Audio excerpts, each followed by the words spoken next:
سرکار کی بارگاہ میں 10 مرتبہ پیش کیا جاتا ہے۔ سبحان اللہ۔ ایک بار درود، فرشتے 70,000 صبح 70,000 شام، ایک بار آ جائے دوبارہ آنے کی اجازت نہیں، لیکن اللہ سمجھتا ہے کہ غلام ایک بار درود پڑھتا ہے، سرکار کی بارگاہ میں 10 بار پیش کیا جاتا ہے۔ سبحان اللہ۔ ایک اور حدیث پاک سرکار فرماتے ہیں کہ ان اللہ وکل بقبر ملکا وآتاہ اسماء الخلائق، فرمایا کہ اے صحابہ، رب نے میری قبر انور کی جو جگہ ہے نا وہاں پہ ایک فرشتے کی ڈیوٹی لگا دی ہے۔ ہوا قائم علی قبری، جب میں دنیا سے جاؤں گا وہ فرشتہ میری قبر پہ کھڑا ہوگا، اور رب نے سرکار کی بارگاہ میں کھڑے ہونے کی اس کو شان کیا عطا فرمائی، سرکار کے در پہ کھڑا ہے نا، شان کیا جی فرشتے کو فرمایا وآتاہ اسماء الخلائق، رب نے اس فرشتے کو اتنی طاقت دی ہے وہ تمام دنیا کی ہر مخلوق کی آواز کو سن سکتا ہے۔ سبحان اللہ۔ ہر مخلوق کی آواز کو سن سکتا ہے۔ تو سرکار میں ہے لیس من عبد یصلی علی الا ابلغنی باسمہ واسم ابیہ ھذا فلان ابن فلان قد صلی علیک، سرکار کا مطلب جب میں قبر میں چلا جاؤں گا فرشتہ مجھے کیا کہے گا، جب قبر میں ہوں گا میرا کوئی غلام مجھ پر درود پڑے گا، قیامت کے دن تک جو بھی درود پڑے گا، سرکار فرماتا ہے فرشتہ مجھے کہے یا رسول اللہ فلانا بندہ ہے، اس کا نام یہ ہے اور اس کے باپ کا نام یہ ہے، اس بندے نے آپ کی ذات پہ درود پاک پڑھا۔ سبحان اللہ۔ نصیب ہے وہ بندہ کہ جس کا نام بھی سرکار کی بارگاہ میں پیش ہوتا ہے اور اس کے والد کا نام بھی پیش ہوتا ہے بارگاہ میں، سرکار فلانے بندے نے درود پڑھا ہے۔ اب یہاں پہ اس حدیث پاک سے ایک اور بات بھی سمجھ آتی ہے، آج کچھ لوگ ہیں نا وہ اللہ پاک ان سے ہمیں بچا کے رکھے، وہ کہتا ہے کہ نبی کو دیوار کے پیچھے کا پتہ کوئی نہیں، نبی جانتے کوئی نہیں کیا ہوتا ہے کیا نہیں ہوتا، نبی کو کسی بات کا پتہ ہی کوئی نہیں۔ ہم نے کہا حضرت یہ حدیث پڑھو، مصطفیٰ کی قبر انور پہ کھڑے ہونے والا جو فرشتہ ہے جس کی وہاں پہ ڈیوٹی لگی ہے، رب کائنات نے اس کو یہ شان عطا فرمائی ہے کہ تمام مخلوقات کی آوازوں کو سن سکتا ہے، تو مجھے پھر کہنے دیجئے کہ اگر مصطفیٰ کے در پہ کھڑے ایک نوکر کی یہ شان ہے کہ وہ مصطفیٰ کے قدموں پہ رہنے کی برکت سے تمام مخلوقوں کی آوازوں کو سن لیتا ہے، تو جب یہ شان ہے خدمتگاروں کی، سرکار کا عالم کیا ہوگا؟ جب مصطفیٰ کے در پہ کھڑے ایک فرشتے کی یہ طاقت ہے کہ ساری مخلوقوں کی آوازوں کو سن لیتا ہے، تو مصطفیٰ کریم صلی اللہ علیہ وسلم کیوں نہ سنتے ہوں گے؟ اللہ فرماتا ہے نا کہ فریاد امتی جو کرے حال دار میں، ممکن نہیں کہ خیر البشر کو خبر نہ ہو۔ آج بھی سرکار سے اگر ہم دل سے پکار کے مانگے نا، سرکار آج بھی عطا کرتی ہے۔ علامہ عبدالغفور ہزاروی رحمۃ اللہ تعالیٰ، آج تقریباً 35 سال پہلے ان کی وفات ہوئی ہے، زیادہ پرانے بزرگ نہیں ہیں۔ علامہ عبدالغفور ہزاروی پاکستان کے تھے، آپ مدینہ شریف تشریف لے گئے، سرکار کی سرائے جانے کے سامنے کھڑے ہوئے، ہاتھ باندھے، ہاتھ باندھ کر کہتے ہیں یا رسول اللہ بڑا گناہ گار ہوں، بڑا خطا کار ہوں، نہ میرا عشق بلال حبشی جیسا ہے، نہ میرا عشق جناب عبد الرحمن جامی جیسا ہے، نہ میرا عشق جناب احمد رضا خان صاحب جیسا ہے کہ آپ باہر تشریف لا کر نواز دیں، یا رسول اللہ گناہ گار ہوں، بس نظر کرم فرما دیجئے۔ اب علامہ عبدالغفور ہزاروی یہ کہتے جا رہے ہیں روتے جا رہے ہیں، یہ کہتے جا رہے ہیں روتے جا رہے ہیں، جب آپ کا رونا مقبول ہوا تو روضہ انور سے آواز آئی عبدالغفور کیا ہوا تم بلال حبشی جیسے نہیں، کیا ہوا تم عبد الرحمن جامی جیسے نہیں، کیا ہوا تم احمد رضا خان جیسے نہیں، ہم تو وہی ہیں جو سب کو عطا کرتے ہیں۔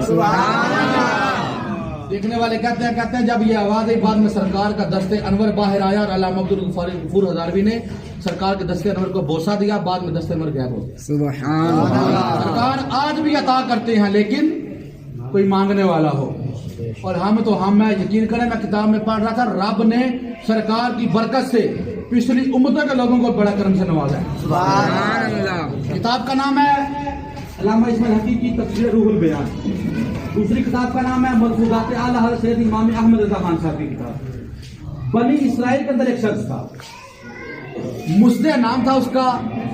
پہلے کے جو لوگ تھے، آپ لوگ مجھ سے زیادہ عمروں میں بیٹھے ہوئے ہیں، بڑے علماء کو سنتے رہتے ہیں، میں طالب علم کا بندہ ہوں۔ پہلے کے لوگوں کی عمریں ہمارے مقابلے میں زیادہ ہوا کرتی ہیں، جیسے نور علیہ السلام کے بارے میں رب کا قرآن کہتا ہے کہ 950 سال ہم سے تبلیغ کی تھی، 950 سال۔ پہلے کے لوگوں کی عمریں ہمارے مقابلے میں بہت زیادہ ہوا کرتی ہیں، تو اب اس نوجوان کے بارے میں روایت میں آتے ہیں، ایک روایت کے مطابق 125 سال کا ذکر ہے اور ایک روایت کے مطابق 150 سال کا ذکر ہے۔